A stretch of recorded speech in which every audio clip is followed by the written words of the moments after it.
YouTube. Today we take a look at the Galaxy S23 Ultra versus the Pixel 7 Pro. This is the battle of the Android platform giants. Now, a lot of people may not know about the Google Pixel 7 Pro or the Google Pixel lineup, but let me be clear. You need to know about the Google Pixel setup because it's a device and it's a platform to be reckoned with. And that's what the Galaxy S23 Ultra is essentially running up against in the States. This is running Android 13 with the Samsung One UI 5.1.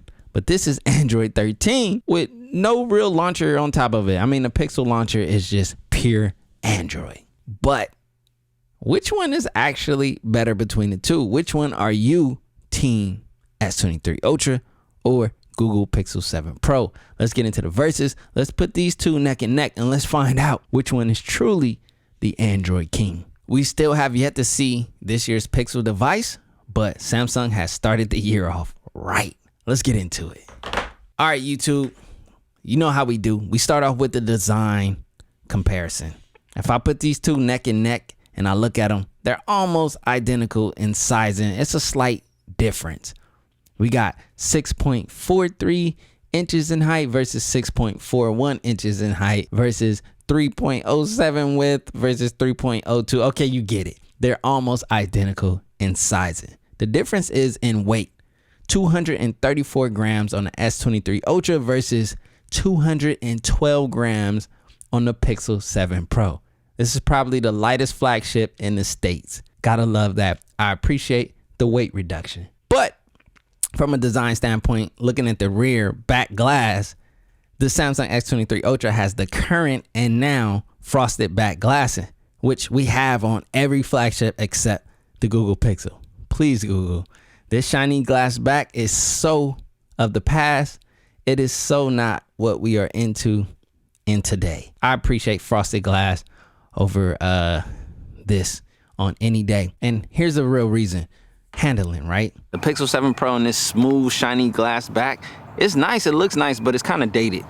The frost back, matte back glass is the thing of now, and it also offers more grip. This is super slippery on the Pixel 7 Pro in comparison to the S23 Ultra. Paired with those new flat, rounded aluminum edges, it just adds for a more confident grip. But both of these devices feel great in the hand, and honestly, build quality on both is very well put together. So I'm not saying one over the other, but I am saying what I'm saying.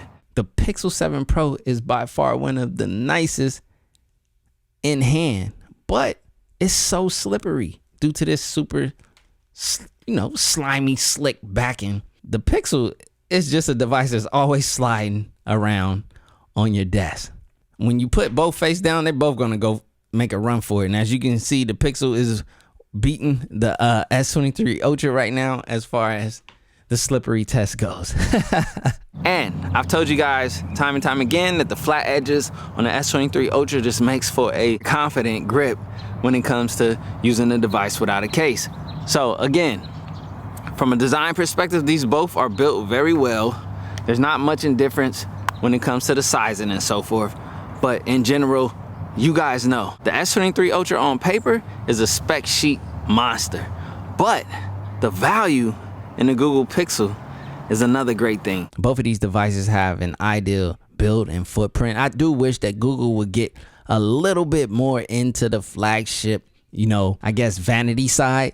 And I know they're trying to keep their price low. They have one of the most competitive prices in the flagship market, which I respect. But generally, Google is bringing typically all of the same features as any other flagship. IP68 on both of these devices. Both of these have an LTPO AMOLED display, which if you don't know what that means high refresh rate, low refresh rate, wherever necessary. So both of these devices have a very bright display. You got a max nit brightness of 1750 on the S23 Ultra versus 1500 peak nits on the Pixel 7 Pro. We are in direct sunlight right now, and I'm not sure how this translates on camera because it never does it accurately, but I can see both devices just fine.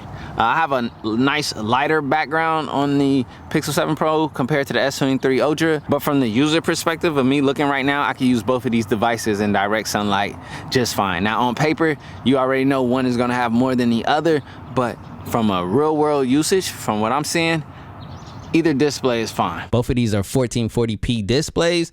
The S23 Ultra is 1440 by 3088 with a 500 ppi, and the Pixel 7 Pro is 1440 by 3120 with a 512 ppi. So it's technically a bit denser on the pixel density.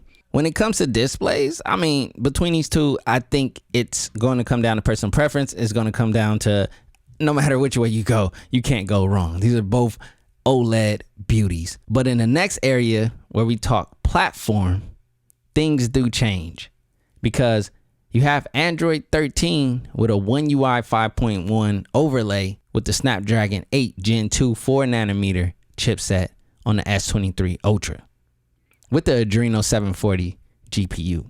With the Pixel 7 Pro, you rocking Android 13 pure Android with a Google Tensor G2 5nm chip, which will more than likely become probably 4nm on this year's Google device, but this is the flagship of last year. And you have a Mali G710 MP7 GPU on this Google 7 Pro. And when it comes to, you know, the storage and the speeds, I mean, everyone gets their storage, I believe, and I'm assuming from Samsung. Samsung has its latest UFS 4.1 on here, and this one has Samsung's previous UFS 3.1, which I'm sure will become 4.1 on this year's Google's flagship. So when it comes to platform, the most interesting discussion in the versus between these two is literally going to be your user interface and your UI. The Pixel launcher is by far the cleanest and debatably the most smoothest Android launcher in the game. If you come from that pure Android, like those Nexus 6P and so forth, if you come from that enthusiast background, then you know what it is when you get a Pixel device. But if you're one of those feature set, feature pack hungry UI lovers, then you know what it is when you get a One UI device. A lot of times, Samsung will substitute what they haven't gotten in the Android update yet in their One UI overlay feature set. And a lot of times you'll see a lot of those features come to Android in the future. It's interesting. It's an interesting UI relationship. But the plus I can say about One UI 5.1 this year is it's getting more refined, it's becoming cleaner, and it's becoming more closer to that pure Android user experience. But at the end of the day, there's no Android like pure Android when it comes from a software UI experience, in my opinion. It's by far my favorite UI and my favorite user experience when it comes to software and Android. But again, this is all personal preference. I love the One UI 5.1 and I love the Pixel launcher. So how could you go wrong going either way when it comes to platform with these devices? It'll just come down to the fine details, the little bugs, the hiccups here and there that could be the separating factor between the two. Now, the next topic of discussion that we could get into, we can talk about battery life. Now, when it comes to battery between these two, it's going to get interesting because, let's be honest, Samsung dropped the bomb this year. They're both rocking a 5,000 milliamp hour battery, but Samsung has done something amazing this year when it comes to battery and optimization. The best battery on any Android device of 2023 thus far, hands down. Now, the Google Pixel, depending on your use case, because battery life is 100% subjective, it can suffice or it cannot. It's all up to the user and the apps. We're going back to that discussion when we go with this device, but it's a well optimized platform for battery life. Me personally, I've seen it be sufficient for me, but I'm not one of those hardcore heavy users. Now, I am, product bias heavy during testing, and that's when I really drill on the battery. But in hindsight, the S23 Ultra is the best battery in the game.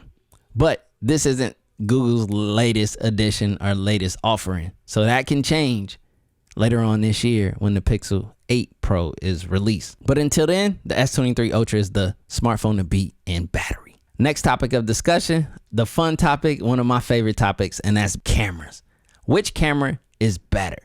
The Google Pixel camera software has been the king in smartphones for photos for years. But the one area a lot of people have been looking for more, myself included, is in video. So we're going to run it outside. We're going to take some photos and video between these two devices. And we're going to see if Google is still the king or has Samsung come for the throne in the camera department on the Android platform. Let's go. Woo, this is a shootout I'm looking forward to between these two devices, because I won't lie, you know, Pixel and what we call pure Android has been my go-to software experience on the Android platform. But let me say this. This One UI 5.1 on this S23 Ultra with the Snapdragon 8 Gen and the optimization that has been put into play on the end of Samsung, let me say this. The experience is getting so close. The experience is actually there. I won't even lie, animation wise and just feel in general. But here's the front facing cameras on both 4K 30. Let me flip to the rear. Let me get to the ultra wide, and we're gonna wrap this bad boy up. Woo! Now this right here is the camera of all cameras, which is the main wide angle camera. And if we're going spec for spec and we get into the numbers and stuff, you know, obviously one is packing more spec sheet wise than the other. We have the S23 Ultra. We have the sun shifting position. So this is great. You guys got to see it from a more, you know, tame lighting to a more harsh lighting. So, you know, the Pixel 7 Pro video, this is an area that we've been looking for Google to step their game up. And honestly, this time around, they may have done it to a way that it can compete with the big dogs, which are Samsung and iPhone. Next, let's check out the ultra wide. Boom, the ultra wide. Oh man, the bugs is out, man. They starting back up. They coming back to life, man. We getting into that season. I got attacked earlier and dropped my camera. Anyways, Pixel 7 Pro right here on the right, ultra wide, and then we got the beautiful S23 ultra wide. Which one is looking better? Hit me down in the comment section below. Leave your bias at the door. All right, I'm gonna demonstrate my zoom lens so you guys can see the mud from my FX30 when it took its little spill. Now obviously one is more zoomed in than the other since we got a 3x versus 2x, but the main thing we're focusing on is color representation and the quality of the camera.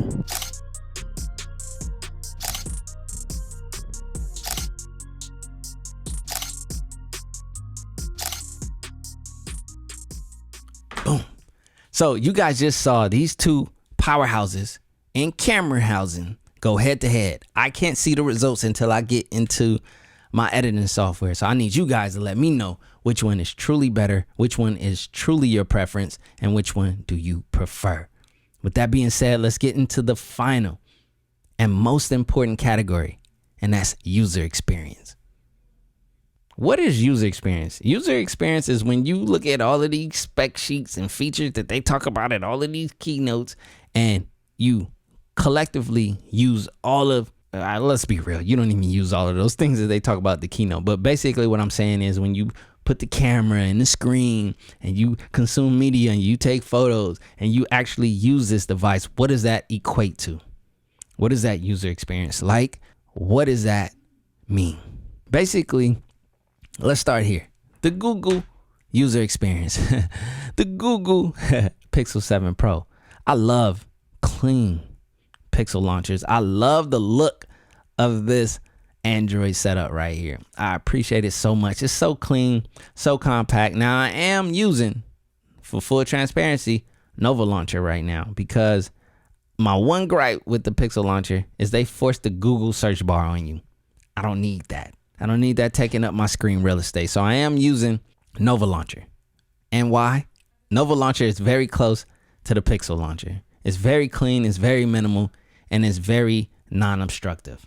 So as much as I love the Pixel launcher, I do not love the search bar from Google on my front display. I'm sorry, Google. You got the best search in the game. Everyone knows that. But we don't need to force that on anyone.